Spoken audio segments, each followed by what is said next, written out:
ನಮಸ್ಕಾರ. ಬೀರ್ಬಲ್ನ ವಿಶೇಷ ಕಾರ್ಯಕ್ರಮಕ್ಕೆ ಸ್ವಾಗತ.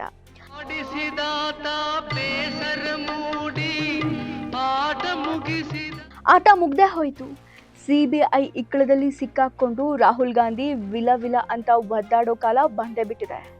ರಾಹುಲ್ ಗಾಂಧಿಗೆ ಸಂಬಂಧಿಸಿದ ಅತಿ ದೊಡ್ಡ ಸಾಕ್ಷಿಗಳು ಈಗ ಸಿಕ್ಕಿದೆ. ಕೋರ್ಟ್ನಲ್ಲಿ ಕೇಸ್ ದೊಡ್ಡ ತಿರುವು ಪಡ್ಕೊಂಡಿದೆ. ಹಾಗಾದ್ರೆ ರಾಹುಲ್ ಭವಿಷ್ಯ ಏನು? ಏನಾಗತ್ತೆ ಮುಂದೆ?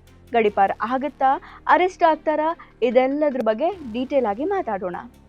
ವೀಕ್ಷಕರೇ, ಭಾರತದ ಇತಿಹಾಸದಲ್ಲಿ ಮೊದಲ ಬಾರಿಗೆ ಯಾವುದೋ ಸಾಮಾನ್ಯ ನ್ಯಾಯಾಲಯ ಅಲ್ಲ, ಬದಲಾಗಿ ಹೈಕೋರ್ಟ್ನ ನ್ಯಾಯಾಧೀಶರೊಬ್ಬರು ಒಬ್ಬ ಪ್ರಮುಖ ರಾಜಕೀಯ ವ್ಯಕ್ತಿಯ ವಿರುದ್ಧ FIR ದಾಖಲಿಸೋಕೆ ಮತ್ತು ಇಡೀ ಪ್ರಕರಣವನ್ನ CBI ತನಿಖೆಗೆ ಒಪ್ಪಿಸೋಕೆ ಆದೇಶ ನೀಡಿದ್ದಾರೆ.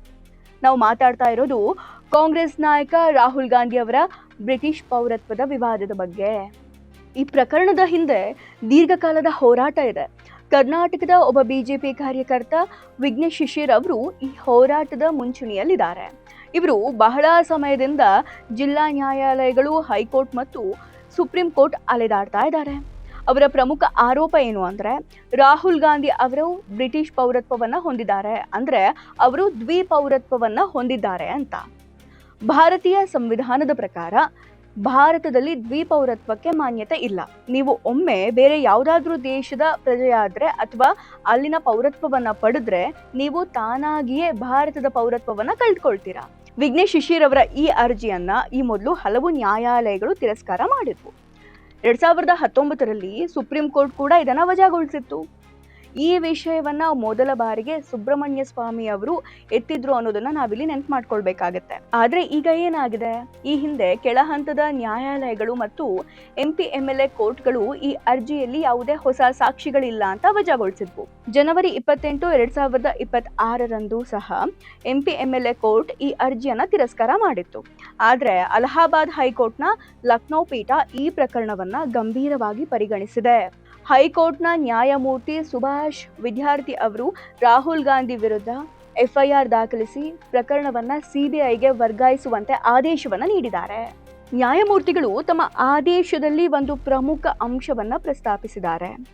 ಕೆಳ ನ್ಯಾಯಾಲಯದ ಮ್ಯಾಜಿಸ್ಟ್ರೇಟರು ಆರೋಪಗಳ ಸತ್ಯಾಸತ್ಯತೆಯ ಬಗ್ಗೆ ಮುಂಚಿತವಾಗಿ ತೀರ್ಪು ನೀಡುವ ಅಗತ್ಯವಿರಲಿಲ್ಲ ಅಂತ ಹೈಕೋರ್ಟ್ ಹೇಳಿದೆ. ಯಾವುದೇ ದಾಖಲೆಗಳು ನಿಜವೋ ಸುಳ್ಳೋ ಅಂತ ನ್ಯಾಯಾಧೀಶರು ತನಿಖೆ ಇಲ್ಲದೆ ಹೇಗೆ ಹೇಳೋಕ್ ಸಾಧ್ಯ?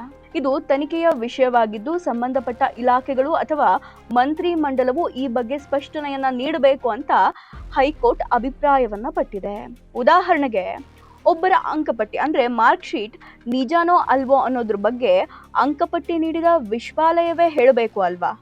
ಅದು ನ್ಯಾಯಾಲಯ ಹೇಳೋಕ್ಕಾಗಲ್ಲ.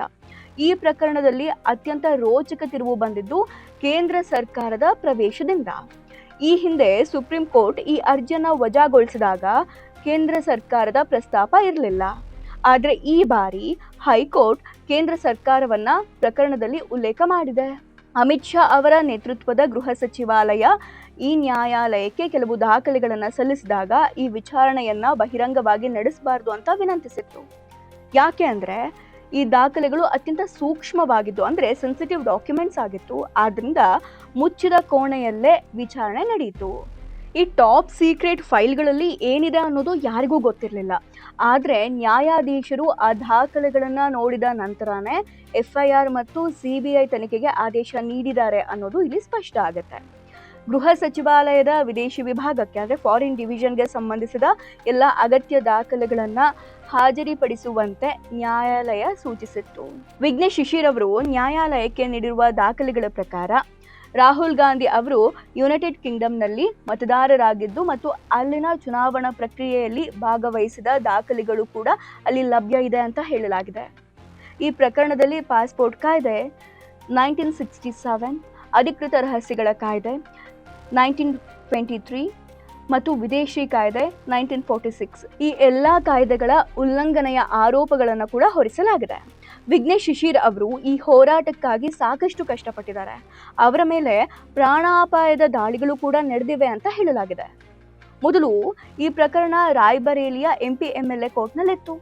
ನಂತರ ಅವರ ವಿನಂತಿಯ ಮೇರೆಗೆ ಡಿಸೆಂಬರ್ 17, 2025ರಂದು ಲಕ್ನೋಗೆ ವರ್ಗಾವಣೆ ಮಾಡಲಾಯಿತು.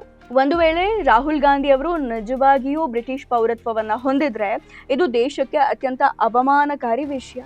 ಒಬ್ಬ ವಿದೇಶಿ ನಾಗರಿಕ ಕಳೆದ 22 ವರ್ಷಗಳಿಂದ ಭಾರತದ ಸಂಸತ್ತಿನಲ್ಲಿ ಕುಳಿತುಕೊಳ್ತಿದ್ದಾನ ಅನ್ನುವಂತಹ ಪ್ರಶ್ನೆ ಉದ್ಭವಿಸುತ್ತೆ. ರಾಹುಲ್ ಗಾಂಧಿ ಅವರು ಎಂದಿಗೂ ಸಂಸತ್ತಿನ ಘನತೆಯನ್ನ ಎತ್ತಿ ಹಿಡಿಯಲಿಲ್ಲ ಅನ್ನುವ ಆಕ್ಷೇಪಗಳು ಕೂಡ ಕೇಳಿ ಬರ್ತಾ ಇವೆ.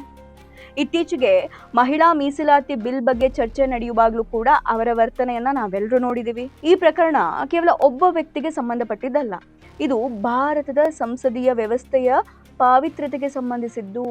ಆದ್ರಿಂದಲೇ ಹೈಕೋರ್ಟ್ ಈ ಪ್ರಕರಣವನ್ನ ಸಿಬಿಐಗೆ ವಹಿಸಿದೆ. ನ್ಯಾಯಾಧೀಶರಿಗೆ ಖಂಡಿತವಾಗಿಯೂ ಗೃಹ ಸಚಿವಾಲಯ ನೀಡಿದ ದಾಖಲೆಗಳಲ್ಲಿ ಏನೋ ಒಂದು ಬಲವಾದ ಸಾಕ್ಷ್ಯ ಸಿಕ್ಕಿರಲೇಬೇಕು. ಈಗ ಹೈಕೋರ್ಟ್ ಆದೇಶದ ನಂತರ ಮೊದಲು FIR ದಾಖಲಾಗಬೇಕು. ಅದರ ನಂತರ ಸಿಬಿಐ ತನ್ನ ತನಿಖೆಯನ್ನು ಪ್ರಾರಂಭ ಮಾಡುತ್ತೆ ಮತ್ತು ನ್ಯಾಯಾಲಯಕ್ಕೆ ವರದಿಯನ್ನ ಸಲ್ಲಿಸುತ್ತೆ.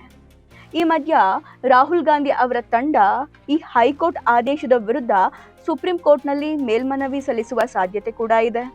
ಸುಪ್ರೀಂ ಕೋರ್ಟ್ ಈ ಆದೇಶಕ್ಕೆ ತಡೆಯಾಜ್ಞೆ ಅಂದ್ರೆ ಸ್ಟೇ ನೀಡುತ್ತಾ ಅಥವಾ ತನಿಖೆಗೆ ಹಸಿರು ನಿಶಾನೆ ತೋರಿಸುತ್ತಾ ಅನ್ನೋದನ್ನ ನಾವೆಲ್ಲ ಕಾದು ನೋಡಬೇಕು.